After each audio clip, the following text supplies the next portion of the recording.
by a representative of Acheh-Sumatra National Liberation Front, The Hague, 18 September 2020.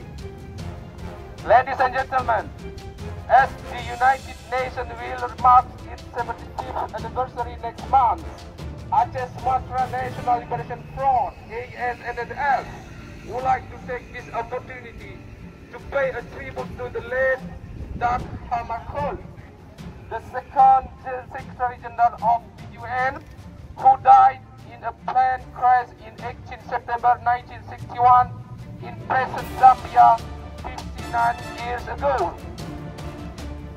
We, the people of Aceh, West Papua and South Moluccas, gather here today before the magnificent building, the Peace Palace in The Hague, Netherlands, to honor him for his strong dedication and unflinching support for colonized and oppressed people of the world during his tenure as the UN Secretary General.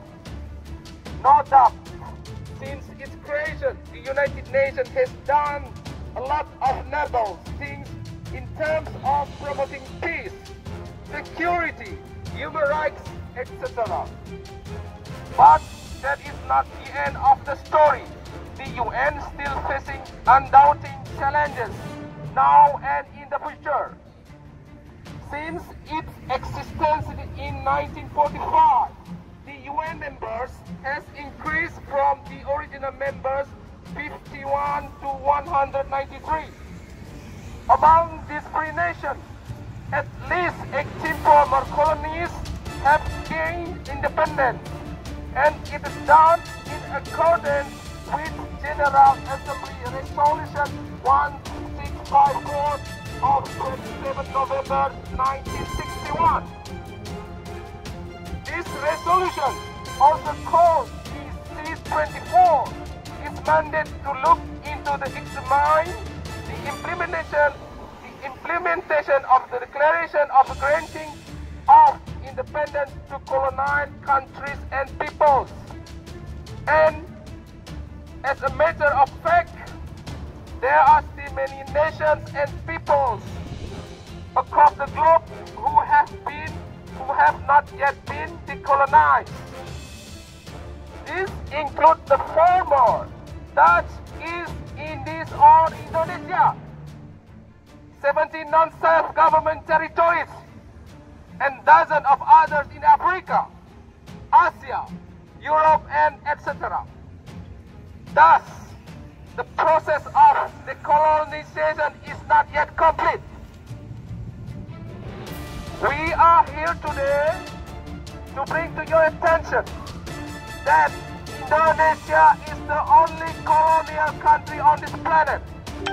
I repeat, Indonesia is the only colonial country on this planet condoned by the international community and the UN itself to rule over an area of the size of Europe by killing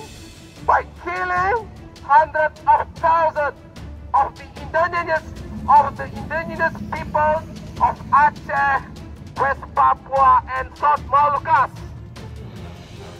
Ladies and gentlemen, as we are living the third international decade for the eradication of colonialism 2011-2020, we urge the United Nations to redouble its efforts to implement the plan of action of the past decade as to achieve its promise of decolonization, not only with regard to remaining 17 non-government territories, but should also include, I repeat, should also include other occupied territories such as former Dutch colonies of Indonesia, which has not been decolonized properly. Thank you. Aceh, Papua, Maluku, Indonesia, Aceh, Papua,